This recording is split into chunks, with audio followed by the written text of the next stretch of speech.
No todos los dioses mexicas eran fuego y guerra, algunos eran frío. Silencio.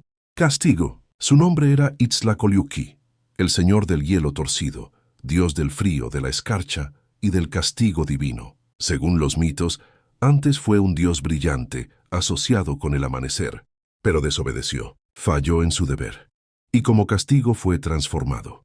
Su luz se volvió hielo, su claridad, oscuridad. Representaba lo que pasa cuando alguien rompe el equilibrio. Cuando el orden se quiebra, el frío llega. En la iconografía aparece con los ojos vendados, como símbolo de ceguera, porque el castigo no ve emociones, solo consecuencia.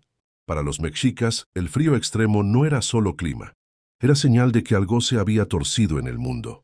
Y cuando el hielo quema la tierra, algunos decían que no era invierno. Era Itztlacoliuqui recordándole al hombre que el orden no se rompe sin pagar el precio.